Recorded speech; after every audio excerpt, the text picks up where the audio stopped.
Bernie's got a plan to eliminate all student loan debt. The Trump administration's proposed ICE raids are put on hold, at least for now. And Mayor Pete faces some pretty angry constituents back home.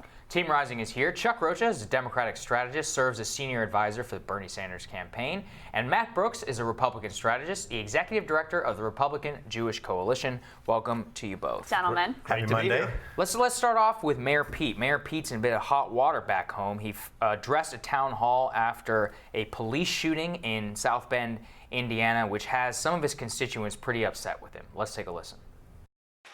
Get them off the streets! If anyone who is on patrol is shown to be a racist or to do something racist in a way that is substantiated, that is their last day on the street. Well, Chuck, the mayor was already having problems with African American voters. He's taken a lot of time off the campaign trail, and this seems to be a bit of a snag in the media, kind of love fest that surrounded him. Do you think he's handling it well? It's a hard situation to handle, and it's hard to run for president as a mayor.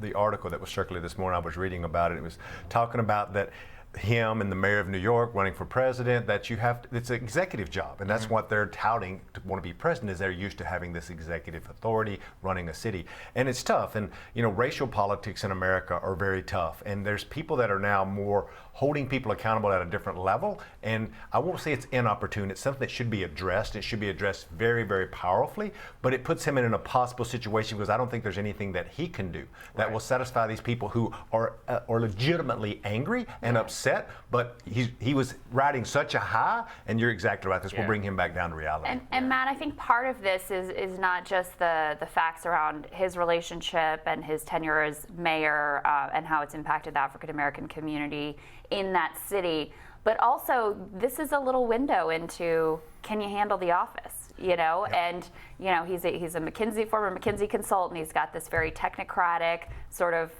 bloodless is maybe a little unfair, but this very even technocratic approach. These people feel a lot of emotions, and they want to see a little emotion back from their leader. Well, that's very true. As Chuck said, it's very difficult, whether you're a senator, congressman, governor, to run for president when you have a day job, because you're accountable for stuff that is just unforeseen. And people are looking, this was his calling card. His real stake in this race is, he's got great experience being the mayor of South Bend, and now that's coming all into question. The other problem in politics with this situation is perception becomes reality. And at some point, the perception that Buttigieg has a problem with people of color is going to be something he's not going to be able to shake, no matter how many town hall forums, no matter how sympathetic he appears on this. This will take hold in the African American community, and it will be something that he will not be able to put behind him.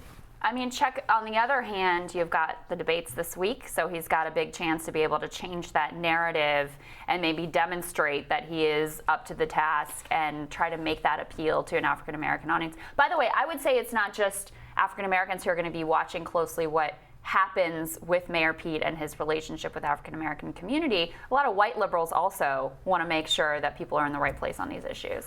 61% of the primary voters in South Carolina will be African American. If you put in a smaller Latino population, you get closer to 70% of the people who participate. Wow. It's a very important part of our demographic in a primary situation. You cannot win without significant African American, period, end of story. Absolutely, and I've been doing this for 29 years, working with the electorate down there. They listen, and it's one of those places where they still listen to their preacher on Sunday morning. It's a very, very biblical part of the Baptist Bible Belt that I grew up in the South. People are going to be listening. The bottom line is, the problem with the debates, and I head down there in the morning, is you've only got 7 minutes, 8 minutes spread over. We were talking about it before, all of these people on stage, and does he really have a chance to make an impact with his style that you talk about that's very, very educated, it's very, very drawn. It's like, he does not get very emotional, even though he got emotional after he talked to the town hall. And that's what people want to see. They want to see emotion. He's very articulate. Yes, he's not a big emotion kind of a guy. Right. Yeah. He's the opposite of me. I'm very emotional, not really smart. He's really smart, not very emotional. Play that up. I'm not buying it anymore, Chuck.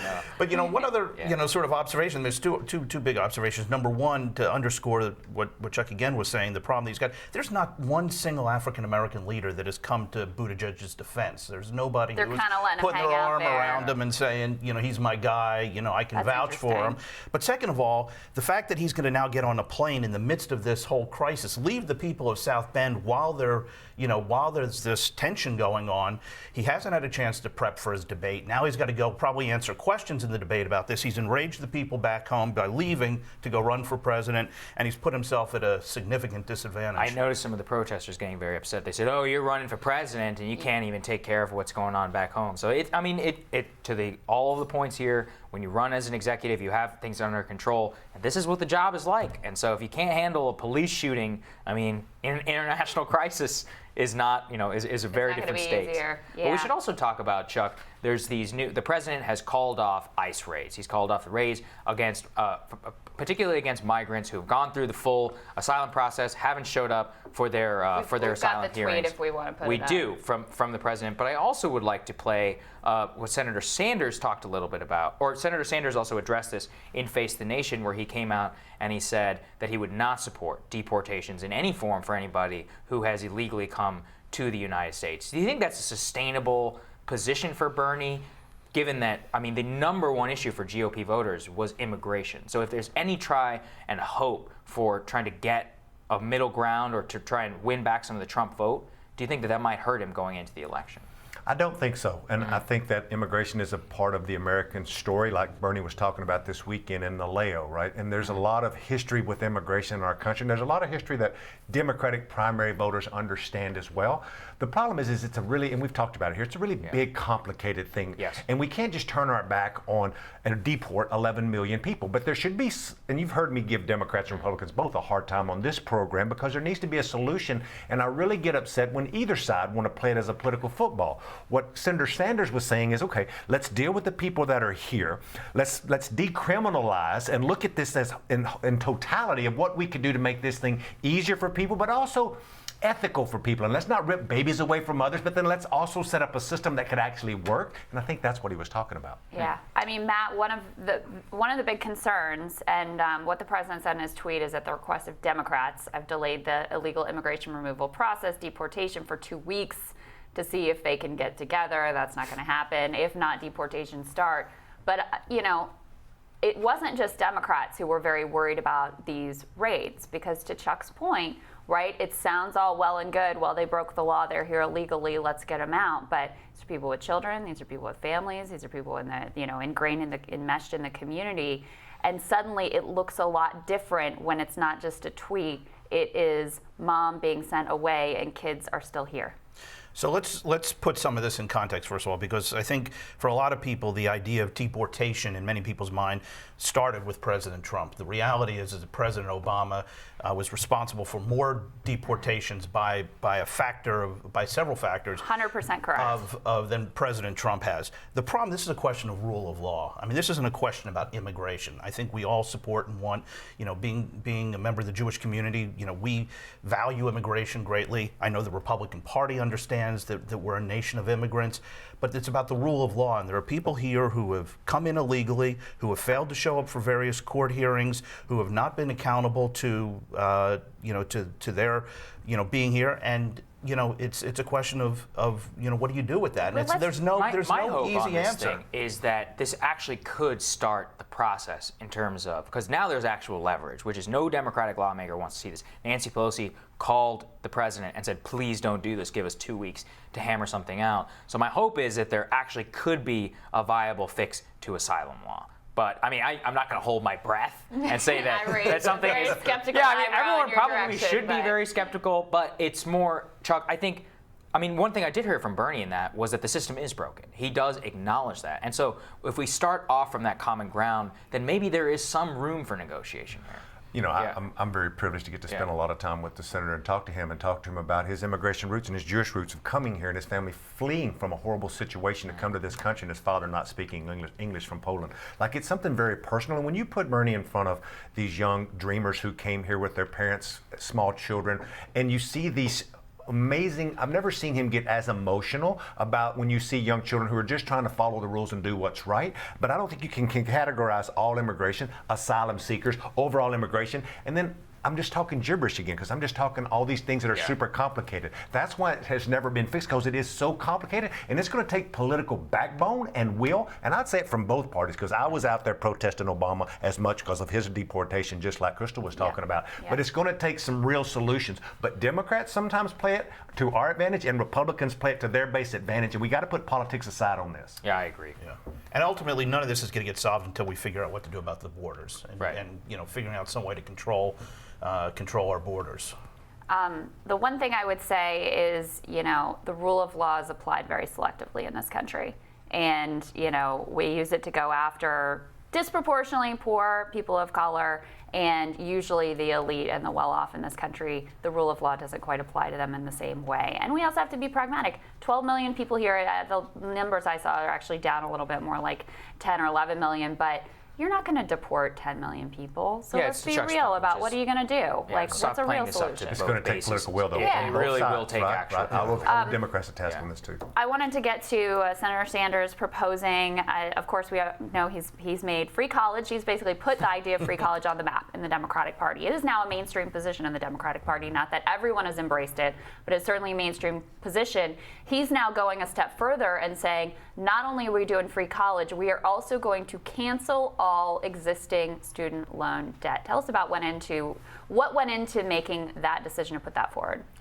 It's what we hear on the road more so than anything. It's the biggest economical factor that holds people back, is having to make that student loan and make choices on how much house do you buy, what kind of car do you buy, because it's another note. And these people, I would say, unlike me, played by the rules, went to college, got their loans, had been trying to do everything they're supposed to do. And the bottom line is that if we can find enough money to bail out Wall Street, we could ask Wall Street for just a half a penny on a tax to take care of young kids who played by the rules, who went to college, who couldn't afford it, who took out a loan, and that's our stand. If we can bail out Wall Street, we can bail out kids who are trying to make a better life for themselves. I want to get Matt in on this, but first, part of the pushback is that it's disproportionately middle, upper middle, wealthy kids who went to college and have this debt, and this would disproportionately benefit sort of, the upper classes. What is the response to that? My response is that you can't be picking and choosing, that you have to make it wholeheartedly so everybody's in, no matter what your income level is, because you've taken out a loan to go to school.